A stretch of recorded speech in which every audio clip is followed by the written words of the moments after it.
What is going on, everybody? Welcome to NFL Showdown Live Before Lock, presented other shoulder by OwnersBox. I'm Eric Lindquist, excited to be talking. Am I excited to be talking about this football game? We have in store the Thursday night of all Thursday nights. We go from Seahawks Dallas with 494,352 points to whatever the hell you want to call this, the New England Patriots facing the Pittsburgh Steelers. Let's go. Smash the like button, subscribe button, notification bell. Go follow me at Eric Lindquist over on the Twitters. And then go follow my buddy Player Q DFS over on the Twitters. Neil Orfield, the Showdown Shaman himself. Neil, what the hell are we doing here? No idea. This is such a crazy. I love this. This is the perfect type of showdown slate, in my opinion, because it is really hard to figure out exactly what to do. We have not seen this combination of players in and players out yet this year. So like it's really hard to know exactly what to expect from either of these teams, really, in terms of what they're, especially the Patriots, I guess, in terms of what their usage is going to look like.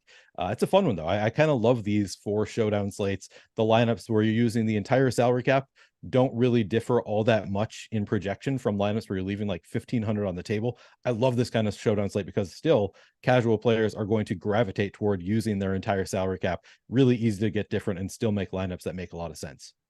Well, I would have been more excited if I had solo banked 500K, but Kenny McIntosh didn't see the field because Bill Belichick, not Bill, but because freaking Pete Carroll. Pete Carroll. My brain just fried right now with this. You were just so Pete mad. Carroll is a damn dirty liar. So I'm excited to figure out what the hell we're going to do with Bill Belichick's football team here in the absence, of course, of Devontae Parker. And that's kind of where we begin our lovely walk. Actives and actives. I mean, this wide receiver core for New England is probably the worst thing that I've ever seen in my entire life. It's not great. It is not a pretty wide receiver core. And it's even worse, I think. It's a preseason wide receiver core from hell. Yeah. But that's the nice thing is we only have one game to play from. So we don't have to, think about compare these guys to other teams or other games. We just have this one game to choose from. So the guy who gets, 3 for 55 might be in the winning lineup for us. Have you looked at some of the props across the industry for tonight? Only I entered one of the pick 6 thing, which you probably don't have in California. Only available in 6 states. We've got it in Minnesota.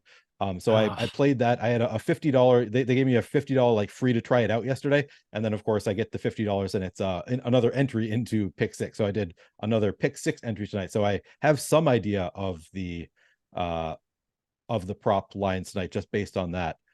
You're gonna win a pick 6 inside of a pick 6 inside of a pick 6. It's like the Inception victory. Right. That's exciting. That's exciting. I just want to put this in context for the people.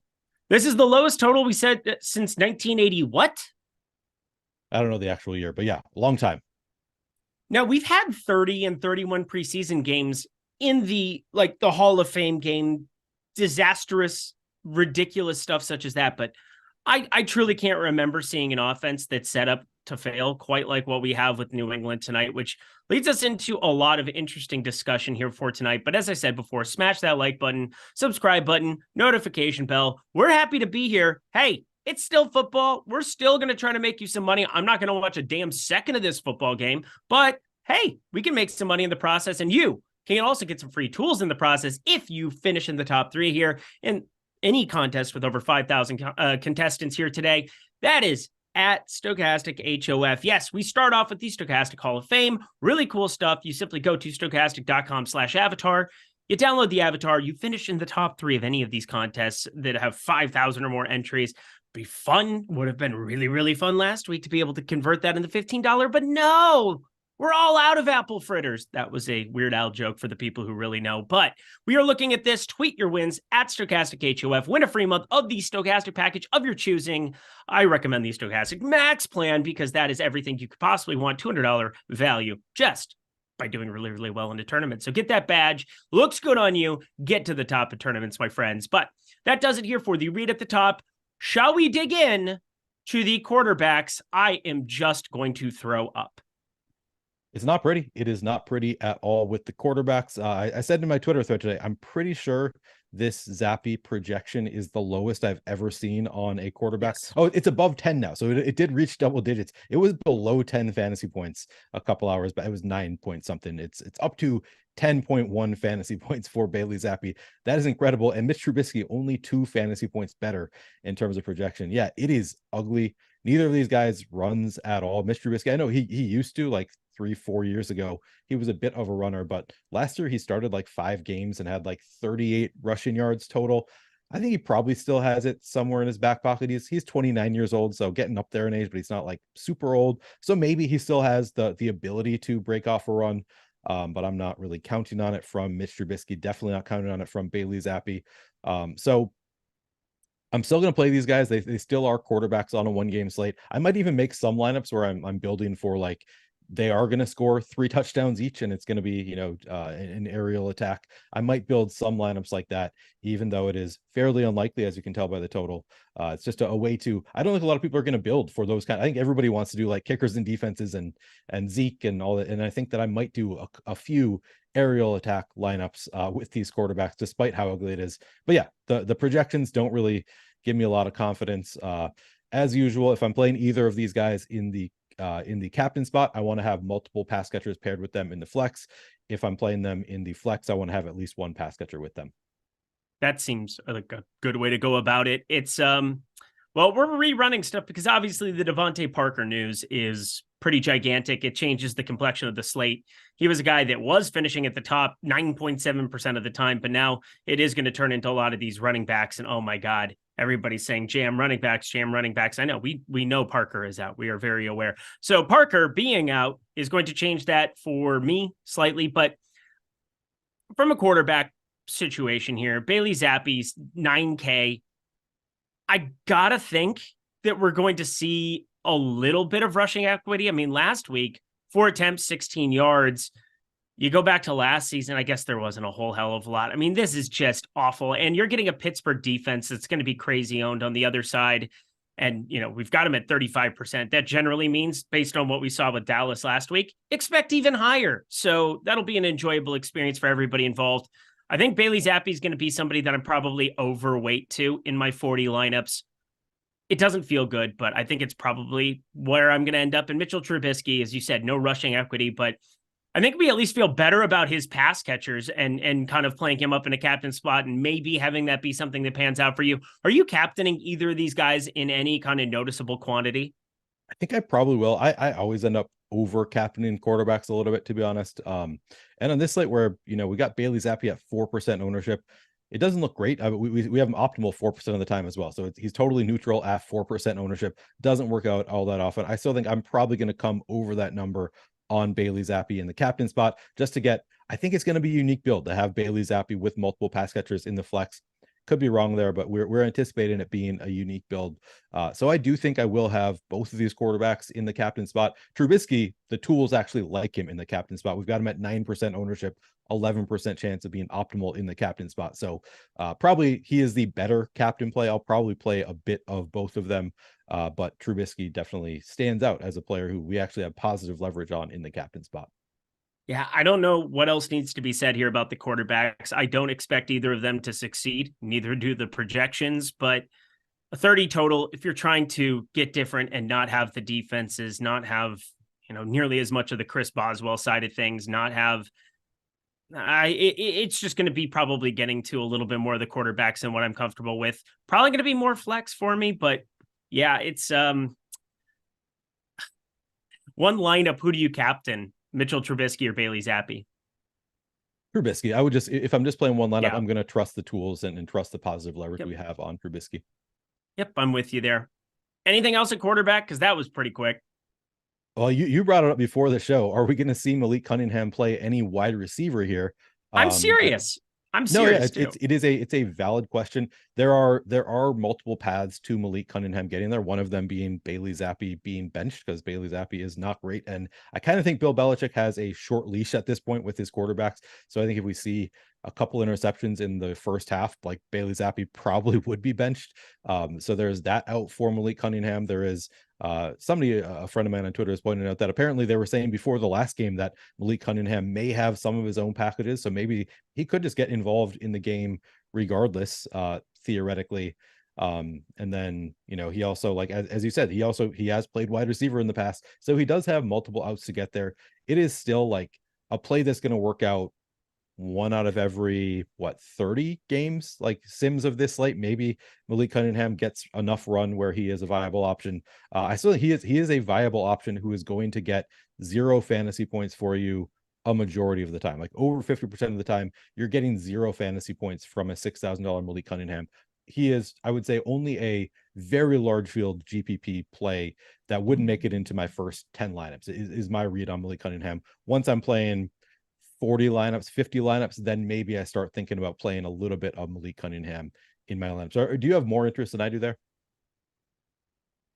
No, I mean, it was just something I was contemplating, because you go through the wide receiver room, and I mean, I kind of want to save that up, because that's going to be what we talk about a lot. Juju Smith-Schuster, you got Jalen Reagor, who, was a very, very obvious bust with Philly. We took a shot on him in Minnesota just to say, hey, or just kind of troll Philadelphia, even though that's kind of hard considering they made the Super Bowl.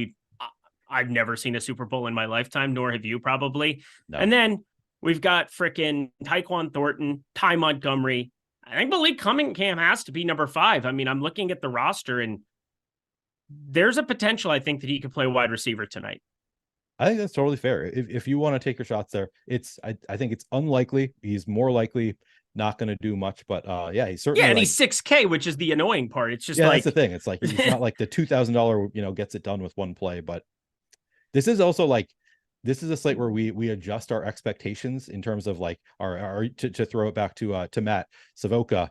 Salary-based expectations have to adjust a little bit for this game, because like $6,000 Malik Cunningham puts up 8 fantasy points. That might be optimal. Like that, there's a better chance than there is on most slates that a $6,000 player who scores under 10 fantasy points could still be optimal. So maybe more viable than he would be in a game that has a 40, implied total. Yeah, Mateo saying Cunningham was wearing a wide receiver color jersey. He is playing wide receiver tonight. Parker's out. Yeah, no, we're very aware. We've established that. But I was just talking through like scenarios, because at 6K, you basically have to do actually something. You can't just be somebody who comes out and plays 10% of the snaps, gets 1 catch for 15, and that's going to be optimal. It's going to be very, very difficult.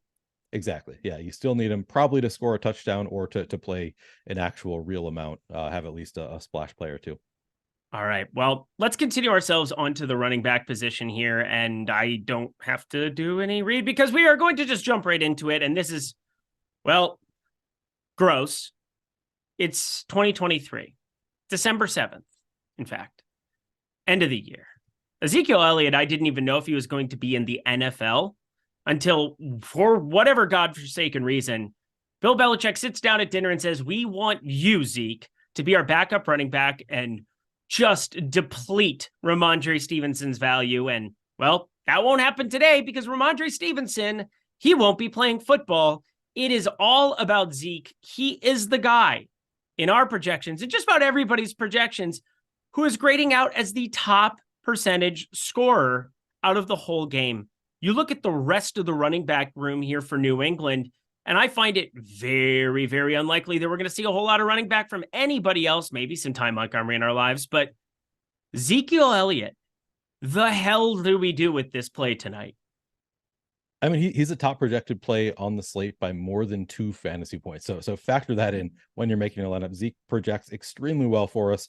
I thought I was going to be writing up JaMychal Hasty as somebody who might get some run, and he's inactive. So we don't have JaMychal Hasty to worry about. Now, obviously, there are other running backs and players who are capable of playing running back on the Patriots, but I would anticipate that Zeke is going to have a significant workload once again this week. Last week, after Ramondre Stevenson got hurt in the first quarter, Zeke played the entire rest of the every running back slate, every running back snap for the Patriots. The rest of the game went to Zeke. He finished with 17 carries, 5 targets in that game. With that kind of usage, it's hard not to have some interest in Zeke, particularly given that it's not going to take that many fantasy points. Like, he doesn't even necessarily need to score a touchdown. If he has, 3 receptions for 20 yards and 80 yards on the ground, that might be enough for Zeke in this game.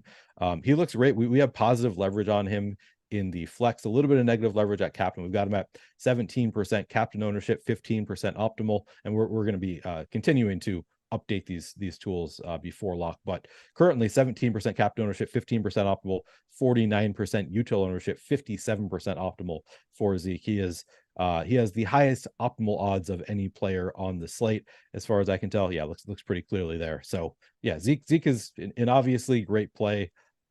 He's going to be in, I would say, at least over half of my lineups. And if you just follow the tools, like, should probably in well over half. Like, this is the, most slates it's the quarterbacks where I end up playing a ton. On this slate, Zeke looks better than either of the quarterbacks.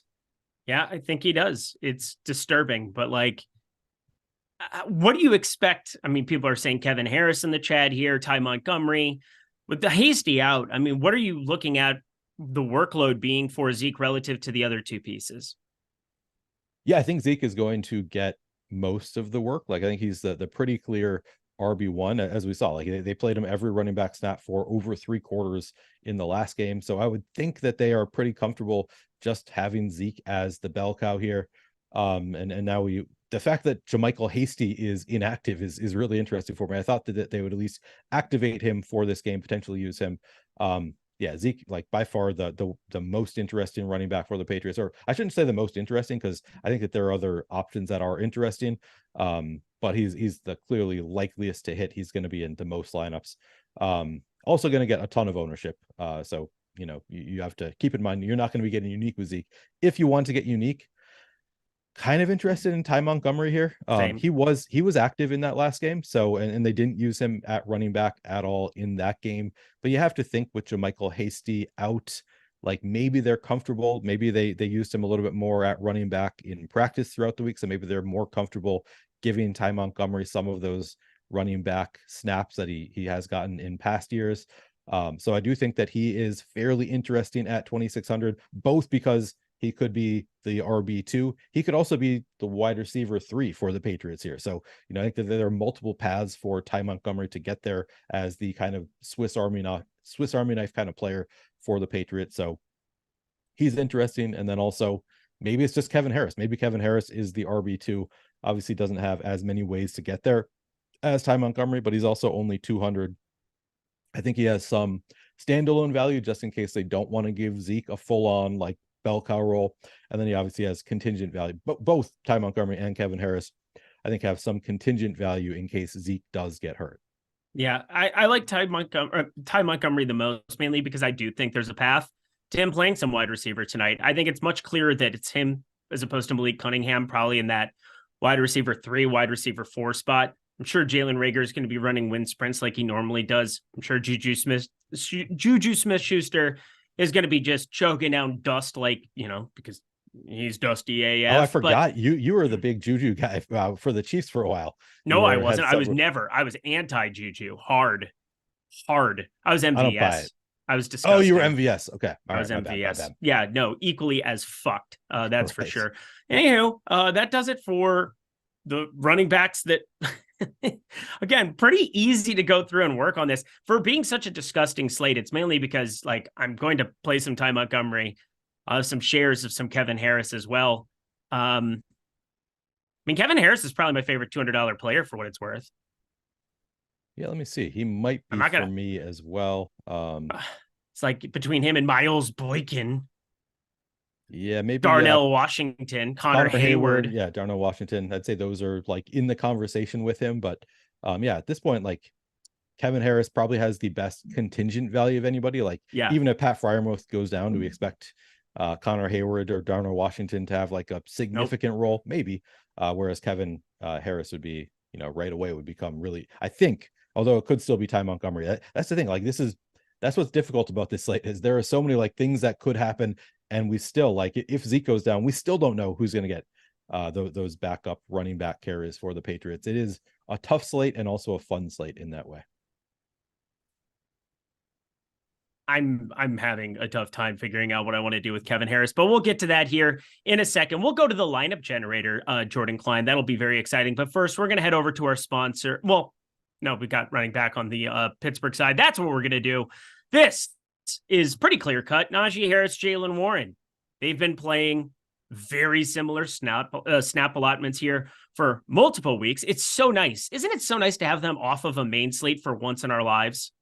It is nice to not have to worry about them, especially because they've been, like, against Arizona. It was like, well, they both look Yep. good, but it's like, who knows which one of them is going to end up getting, and I don't think either of them actually did anything Well, against last Arizona. week, Najee Harris played 59% of the snaps over Jaylen Warren's 41%. You saw 30% of the rushing opportunities there for Warren, 59% for Najee Harris. I really don't feel good about, like, I don't have a lean between which one I want to get to more. Do you have a lean at all? Yeah, I'm looking at the ownership here. I think I have a slight lean toward Najee, actually, I do too, just because but of the it's an ownership. ownership thing. Yeah, 100% an ownership thing. Like, Yeah. I think Jaylen Warren is the better running back. I think it's sort of like when we had Pollard and Zeke back on the Cowboys. It was like everybody was like, "Oh, I'm going to play Pollard today. He's the RB2, but he's so much better. He's got the juice. I want to go there." And like people didn't want to play Ezekiel Elliott. I think we have kind of the same situation here with the Steelers, where people really want to play Jaylen Warren. He's the guy who looks like he has more juice, but Najee still is getting the bulk. Like I kind of thought after Matt Canada was fired, okay, maybe Jaylen Warren will take over here. Hasn't happened. Jaylen Warren had 9 of the 25 running back carries in week 13. Najee Harris had 16. Najee Harris also ran more routes than Jaylen Warren. So I think just because of our projected ownership, and then also just like what I expect to happen, like I would be pretty surprised if Najee Harris really gets much steam, whereas it wouldn't really surprise me if Jaylen Warren ends up getting higher ownership than we're anticipating, because he's the cheaper running back, the one who, like, just watching him looks like he has more juice. So I think I like Najee Harris. I think he's got the better goal line role, and not coming in with a ton of ownership. All righty. Well, that was super easy. Again, I think projection wise, they're pretty close. And if people want to go to a little bit more Jaylen Warren, he is the guy we have slightly better projected. The snaps didn't work out that way last week. There's no reason it couldn't work out the other way this week. So it's just such a close to 50-50 proposition that I'll take a little bit more Najee Harris if we're seeing that ownership decline. But speaking of decline, Jordan decline over there, fire it up. Owner's Box. Look at these transitions. These are professional Really grade awesome, transitions. to be honest. Thank you. Thank you. Owner's Box is pretty awesome too because of Overlay. That's the nicest gift that I can give you during this holiday season. Overlay, playing at a site where not enough people understand how to properly play at that site. Oh, and wouldn't it be great if you could have a subscription to a place like Stokastic, per se, where there are like pieces of content that you can utilize, like high-powered pieces of content, tools, in fact. Yeah, that's what the Sims tool does for you. It builds out lineups for Owner's Box to help you take down the field there, whether it's Showdown, whether it's the main slates. Incredible stuff. You are able to put together positive EV lineups using that tool automatically. And why? Because Overlay. Anytime there's overlay in a contest like this, it's putting money into your pocket over the long term. It's the best friend of anybody who's playing peer-to-peer contests in the entire industry. So, like, do it. Jump into the link, get up to a $250 first match deposit bonus. Yes, the highest that you're going to find in the industry, bar none, at $250. Everybody else capping it off at $100. No holiday season for them. I'm telling you, $250. You're going to get match $250. You're also going to get a $5 lightning lineup, another $5 contest ticket. And then if you have your subscription here to Stokastic, if you have the Sims tool, you're going to just be smashing with some of these lineups that it is spitting out on a daily basis. And again, overlay, massive overlay here, 5K to first in their main iteration. It just hit 50% full. So as I'm looking at these contests, I'm going to jump in some. You got to jump in here too. It's too good to pass up. Overlay is always too good to pass up. So jump on in there. See you there over at Owner's Box. Thank you so much to them for their sponsorship of our little program here in the YouTube streets. But truly, thank you to them for putting DFS players first. Don't see enough overlay out there in the streets anymore. So we really appreciate you for that.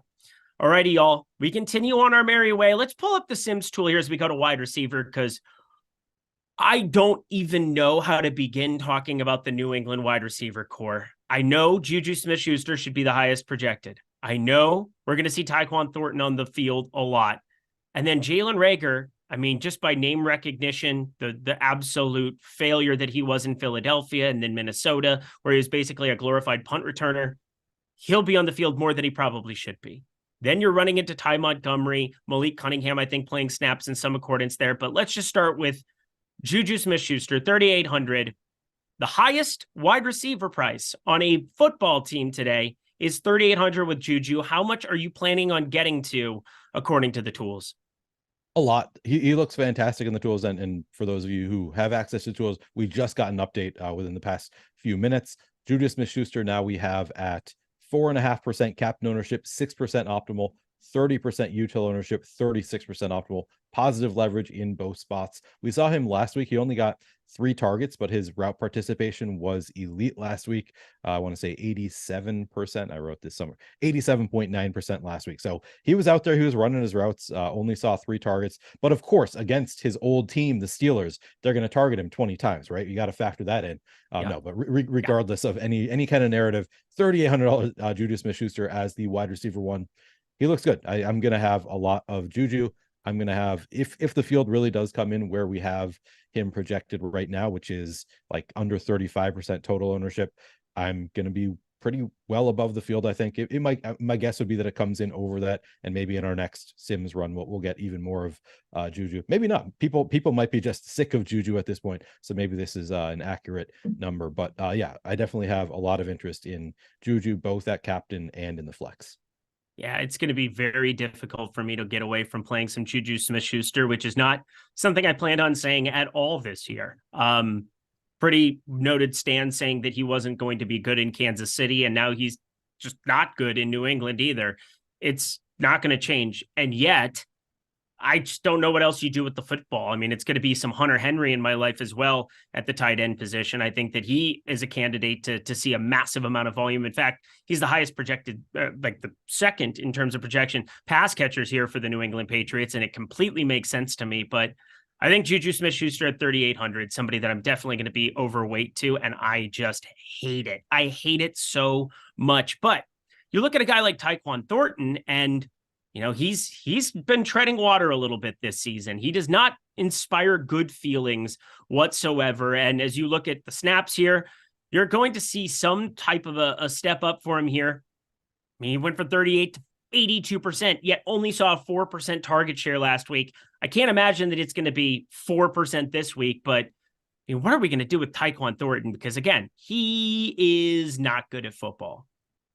He's not, but he doesn't really need to be that good if he's going to be. I think he's a pretty clear wide receiver 2 here. I shouldn't say nothing is clear here, but my expectation would be that Tyquan Thornton acts as the wide receiver 2 now for the Patriots, and he's only 3,400. And also, I mean, you say you don't feel good about these receivers. Do you feel good about anybody on this slate? Is there a single player that you're excited to play on this slate? So fire up the lineup generator, Jordan Klein. Fire up the lineup generator because I need to see it. I just got to have it. This is, I think, the lesson. I think even if you just go to standard projections, which I think is what we should do here, I just want you to quickly save 20 lineups, Jordan. And I want to just go down the line and I want to show people how much salary you should be leaving on the table. This is not a day for the hand builders. Oh, no. This is a day to be firing up in bulk tons and tons of lineups in the old Sims tool, in the lineup generator. Our top lineup I have leaves $2,000 on the table instantly here and is just mixing and matching a number of these pieces. The next one, Juju Smith-Schuster sitting up there in the captain spot. So many of these guys, but look at this. Steelers defense number 1 and Tyquan Thornton, the guy who is showing up second. I think this is just kind of bearing out what I'm going to try to do, and that is just play a ton of Juju and Tyquan Thornton. Let everybody else take shots on the Jalen Reagors, on, you know, the Mike Gesicki's.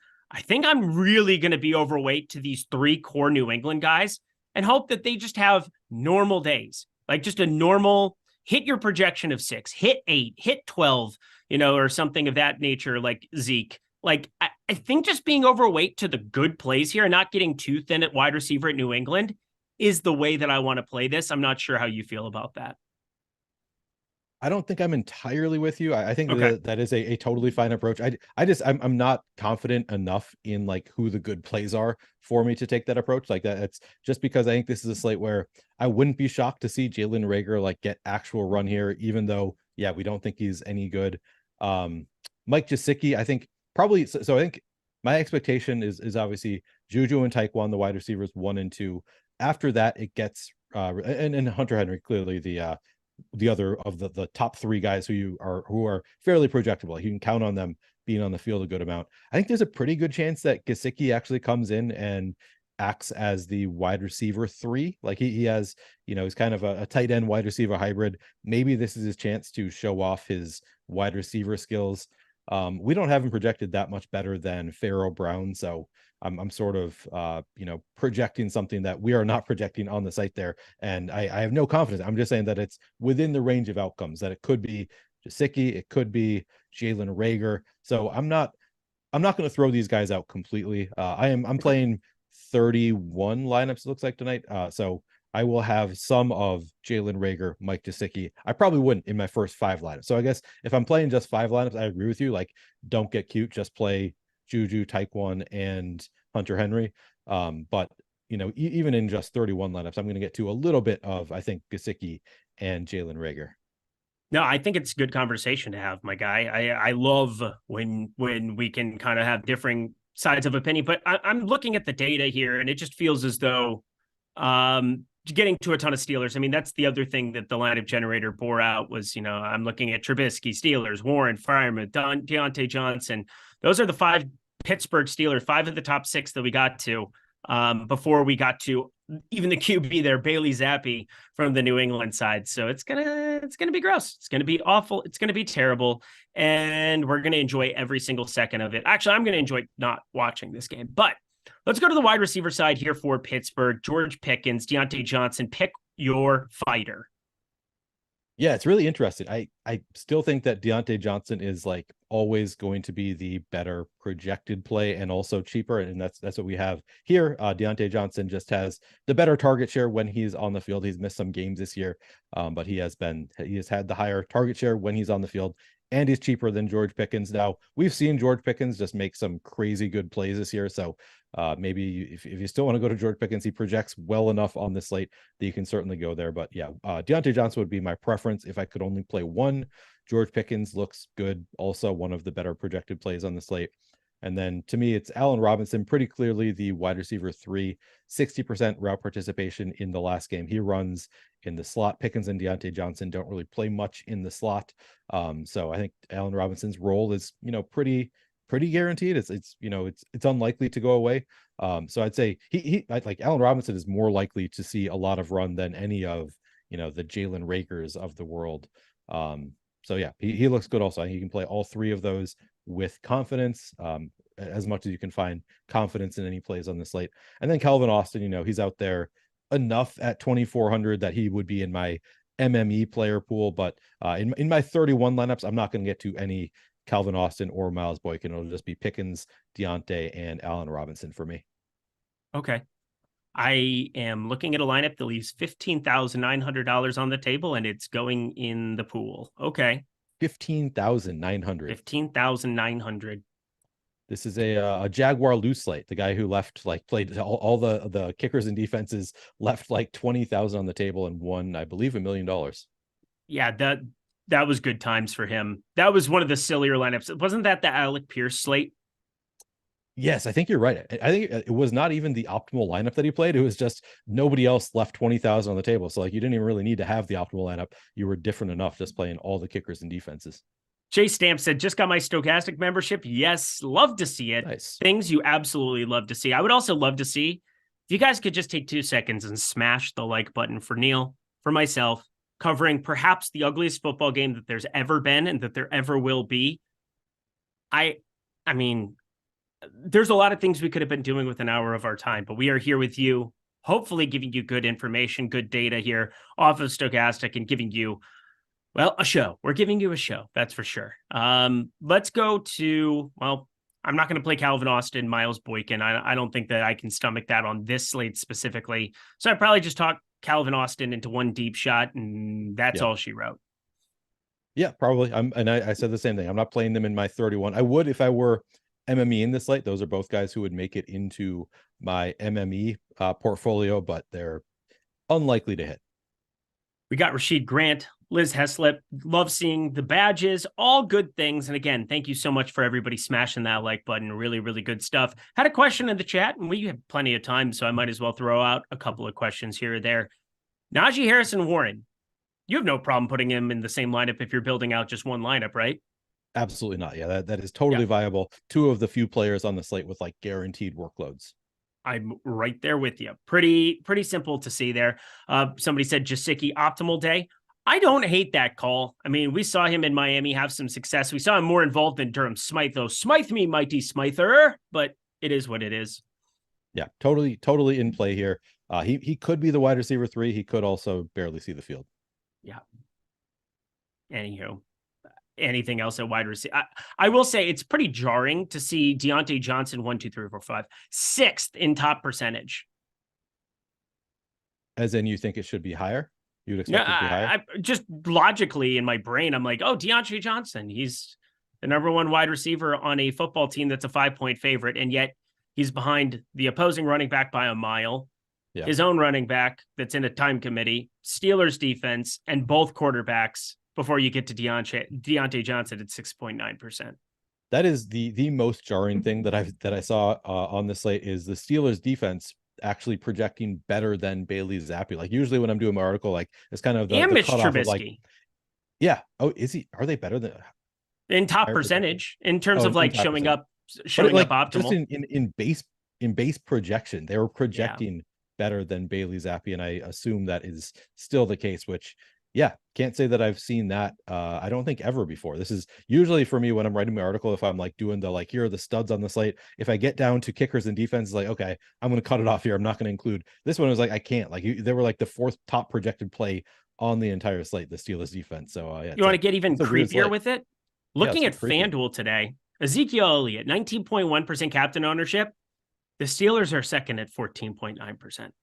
Captain ownership. That is nuts. Ownership, not even like optimal odds. That's the ownership we're expecting. We have top score being 20.1% going to Zeke, so positive leverage there. And Steelers slight negative leverage, but still second best odds to do so.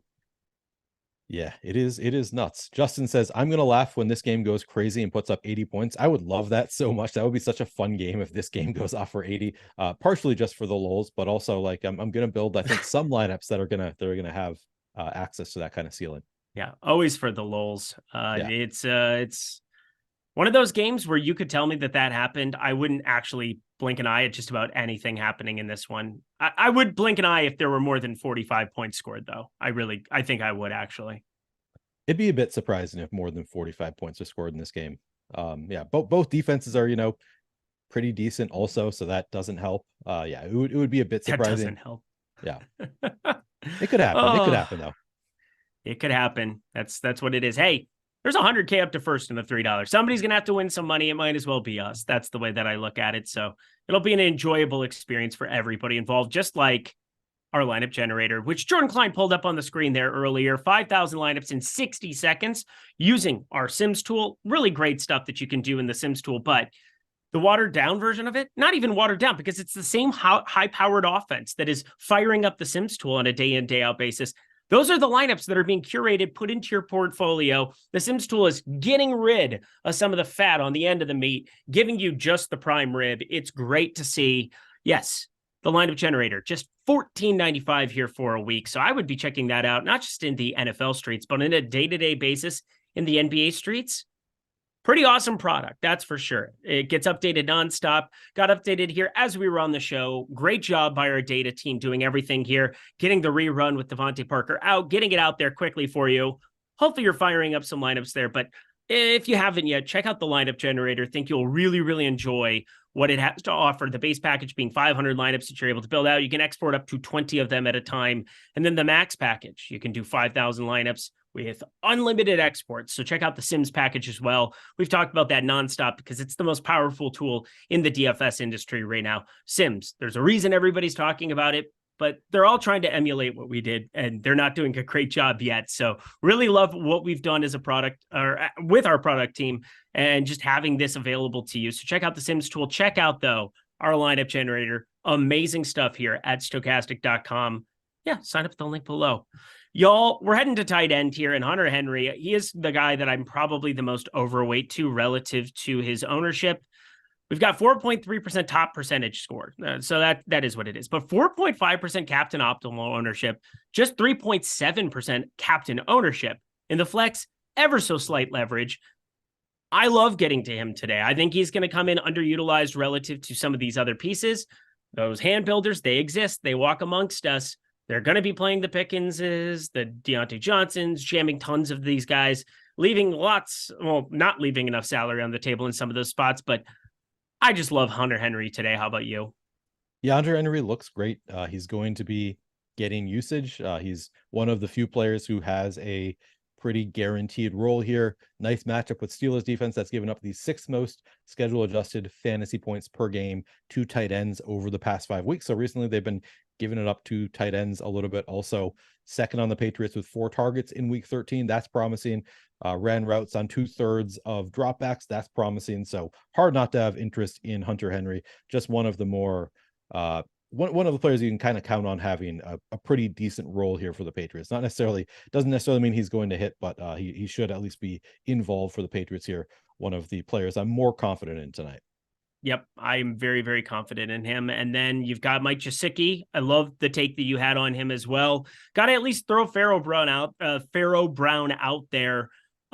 He had been dinged up once upon a time. We haven't seen him since week 10. He's active for tonight. What's your interest level in a 1K Pharaoh Brown to get different? I'm debating if I might go to a little bit of Pharaoh Brown. Like we only have Gesicki slightly better projected than Pharaoh Brown. My instinct is to go to Gesicki over Pharaoh Brown, but I don't really know that I have any kind of great reason there.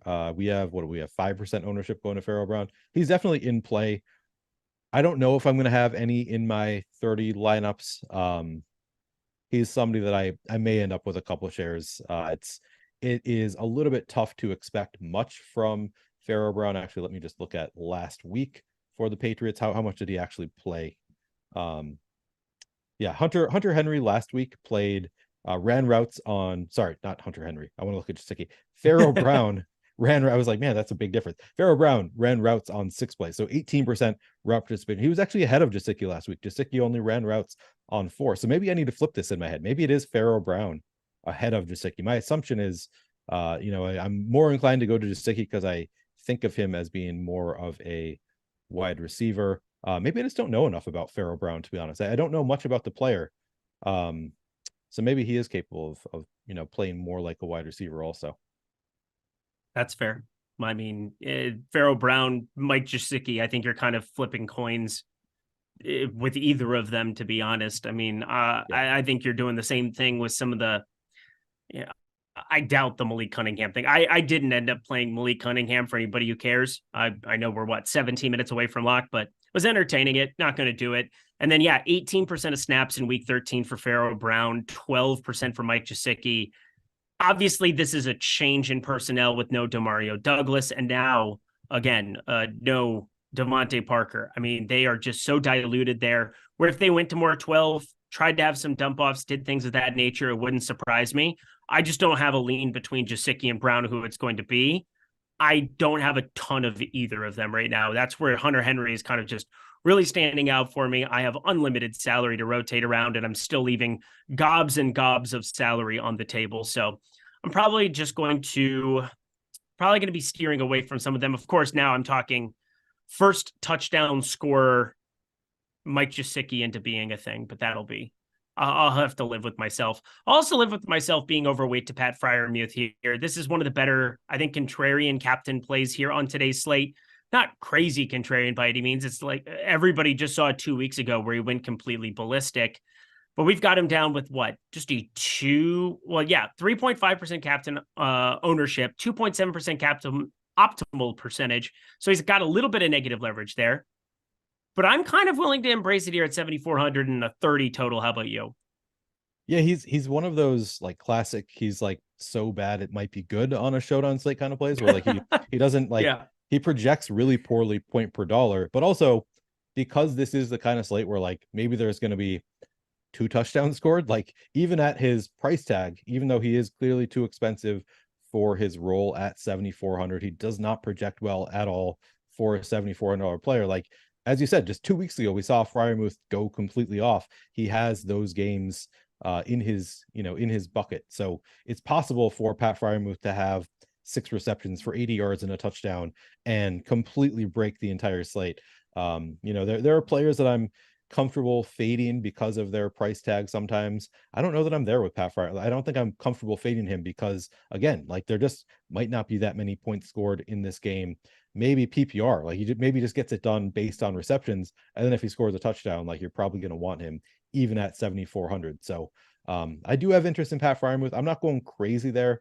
I'm going to have more of Hunter Henry. But yeah, I think you're right. Like it is a spot that, even though it doesn't look good on paper, like we have to be playing some Pat Freiermuth, I think. Connor Hayward, who actually was a thing on a couple of main slates when he was 2,500, and then Darnell Washington. They're your two remnants here, tight end 2 and 3 respectively. I think Connor Hayward definitely the more capable pass catcher, but again, one of those slates where this could be that first touchdown catch for Darnell Washington of the season. All it takes is one time. That's going to be something that's going to be the story of this slate in some capacity. How much are you getting to of those two goblins? Yeah, it's tough. Like Darnell Washington, he's like 6'8" or something. I don't remember exactly. He's a huge dude. I keep on wanting him to turn into like that red zone target that they go to because he's so big. Rookie tight end. Has not really become that at all for the Steelers. Maybe they're just happy with Freiermuth being the guy who they go to from tight end in the red zone. So hasn't really, manifested in any way for Darnell Washington or Connor Hayward either, really. We did see last week Connor Hayward saw 2 targets on 26.7% rep participation. So I think you're right. Like Connor Hayward seems like the likelier of the two to have a real role, actually get some opportunities. Darnell Washington, I wouldn't completely write him off. I don't know that I'll get to any. He is somebody that I would get to for sure in a 150 set. Maybe I'll get to a share or two of these guys. I should say we do have Washington getting less than half the ownership of Connor Hayward. So from that perspective, it becomes sort of interesting. If he just does have that one yard touchdown, probably enough there. Yeah, both are interesting. Neither are likely to hit. Yeah. Yeah, it's going to be a weird. Oh, sorry. I cut out? I cut out probably. Oh, did you? I don't know what's going on. It's super, super windy here. Yep. Yeah, I cut out for 2.2 seconds, but okay. I am back here. Hi, Jordan Klein. You're doing so great. This is so fun. Yeah, we're living our lives because you got to know. Check out OddShopper, friends. This is the other phenomenal thing that I want to throw in there before we get to kicker and defense, which is the story of today's game. Smash OddShopper top EV plays because, well, then you can have a pick that looks like Greg Ehrenberg's because it is unbelievable the kind of content that is being rolled out on a day in, day out basis. Now, OddShopper, it used to be crazy expensive. It used to be very, very expensive. I'm not going to not even pretend like it wasn't. But now, friends, the Discord alone was $20. The tools were exponentially more expensive. You're getting all of it for $5 less. $14.95 for the week, $49.95 for the month. It is impossible to imagine a better deal in the entire betting industry than what this positive EV tool can do for you. We also have the parlay builder, which Eitan is utilizing in videos. You can see how he uses that every single day, day in, day out. Incredible opportunity to be able to go put together some positive EV plays in parlay streets, whether that's over at BetMGM, Caesars, you could rotate around the sports books. Then you also, friends, get the fantasy optimizer. If you're in a state where you have Prize Picks and Underdog, you can utilize those to get yourself a little bit of positive EV into your life. So many ways that OddShopper can go to work for you for just $15 for a week, $50 for a month. So check out that in the link that Jordan Klein just dropped into chat there, or down below. Amazing, amazing stuff over at OddShopper. But the main event, little bit of Bulls action for everybody. The last dance. These defenses, these kickers. I mean, I've never seen anything like the Steelers defense. You put it in context a little bit earlier. Second in terms of top score percentage on FanDuel. I'm looking at everything across the board. This is not a full fade Pittsburgh Steelers at their percentage home defense for me today. I mean, this is just a hard slate because of the volatility of defense normally, but at 10.38, their projection is higher than any wide receiver on New England, higher projected than all of the quarterbacks. Than Bailey Zappi, sorry. I want to play them around the field, maybe a little bit under, but what's your stance on handling Pittsburgh Steelers defense on today's slate?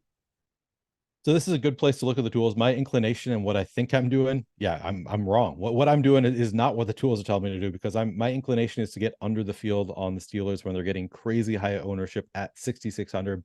We actually have positive leverage on the Steelers defense in the utility, 35% ownership, 43% optimal. I think I'm going to be underweight to the field, but that is not at all what the tools are telling me. So that's maybe I'll try not to be too far into the field like I am right now. We do have them a little bit over-owned in the captain spot, 11% ownership, 10% optimal in the captain spot. So they look a little bit better in the util, but yeah, that's I feel like everybody's kind of playing for the low scoring game that we are expecting. And obviously playing the Steelers makes a lot of sense there. One thing that I like about it is you can play the Steelers defense in lineups with Bailey Zappi and a New England passing attack.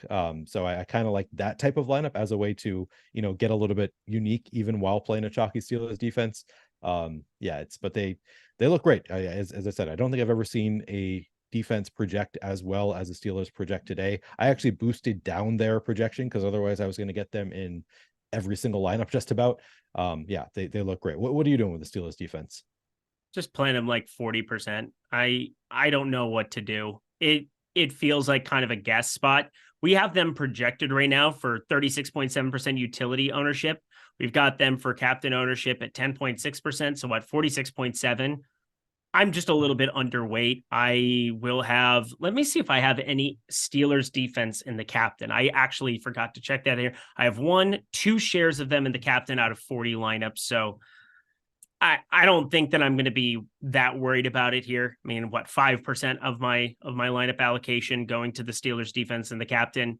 If they go completely ballistic and bury the slate, it is what it is. But something tells me that as a utility play, they might end up way, way, way more popular than what we're projecting, because everybody can see the total.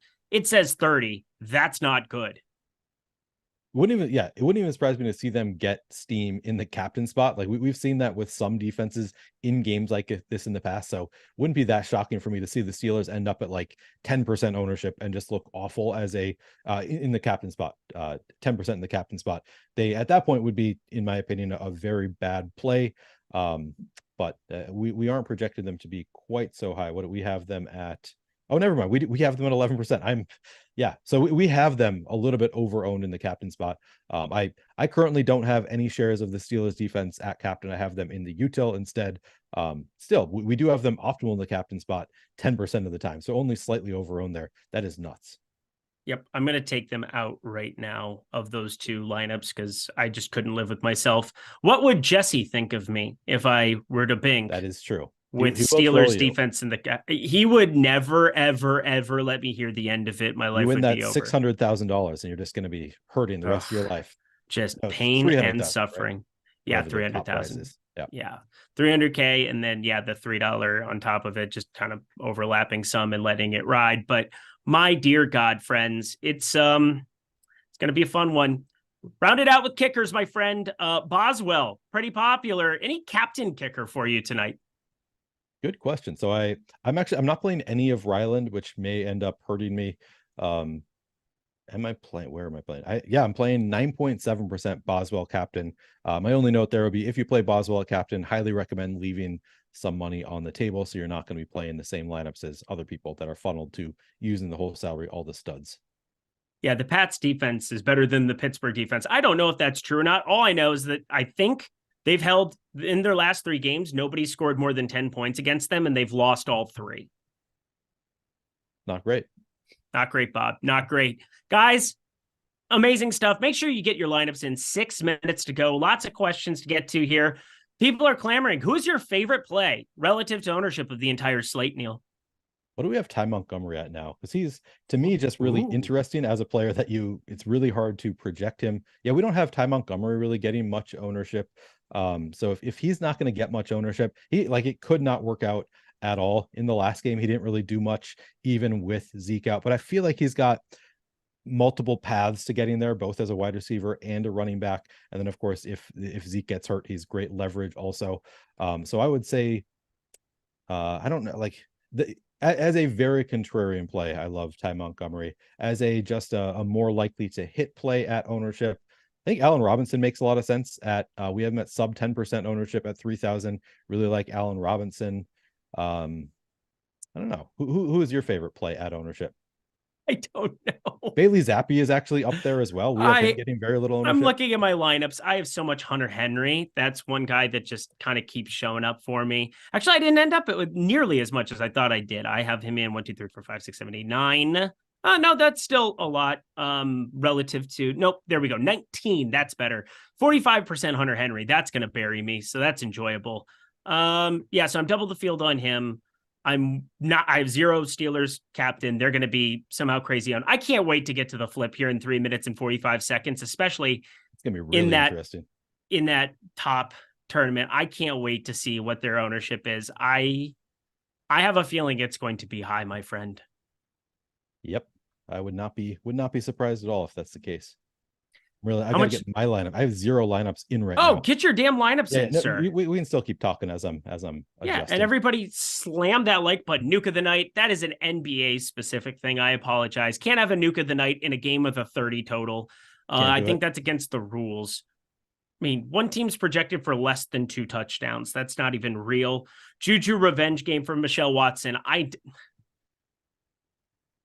I'm overweight to Juju Smith-Schuster, and I feel like I'm that clown gif where he's just walking around and you know what's going to happen. He's going to get hurt on the first drive, right? Like he has to. Like it's Juju Smith-Schuster. Like it's inevitable.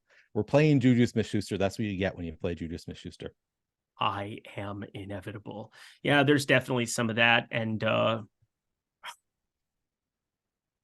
I hate this slate so much. I don't know if I've ever hated a slate. I love this slate so much. I feel the exact opposite. It is. I have no idea. Like I could be dead halfway through the first quarter. We could also, every single one of us could still be live at halftime because there could be like 0 scoring where it's like, true. All right, well, if that guy scores a touchdown, I win. Yeah. We got Mike Lawrence puke of the night. Yeah, that seems more like it. That's for sure. Yeah.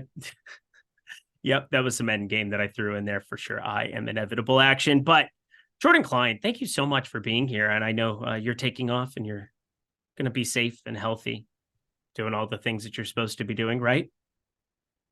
You can count on Jordan being safe and healthy in Vegas. Absolutely not. No chance. Absolutely not. There we go. That's my boy. That's my boy. You're my boy, Blue. Great stuff. But everybody, smash the like button. I don't really know what else there is to say that has not been said. Good luck to us all. Who's the guy that ends up scoring the first touchdown of the game? Is there a touchdown in this game? I'm going to go with George Pickens, even though I don't like him as much as Deontay Johnson, just because George Pickens always screws me is the reason. I'm above weight. Actually, I'm above weight to the field. So I'll take it back. I'm actually slightly above weight to the field on George Pickens, just to have more of Deontay Johnson. I'd say he's probably the likeliest to score the first touchdown. All right. How much Ty Montgomery did you end up with, just for my personal knowledge? Currently, and I might do another run here, I'm not sure, 19% in the running back spot. Do I have any captain Ty Montgomery? Yeah, I've got 6.5% at captain too. Ooh, that's a pretty good healthy amount. I mean, I'm playing 30 lineups, so that is two of them with Ty Montgomery. 2? Captain. What do you mean only currently. 2? That's Willy Wonka for the people. But let's get out of here. I do have some Chris Boswell captain. That's why I was curious. If, some other stuff too. But that'll do, pig. That does it. That'll do, donkey. That'll do. Neil, any final words for the people? Let's win some money. Let's get some enjoyment out of this ugly game by winning some money.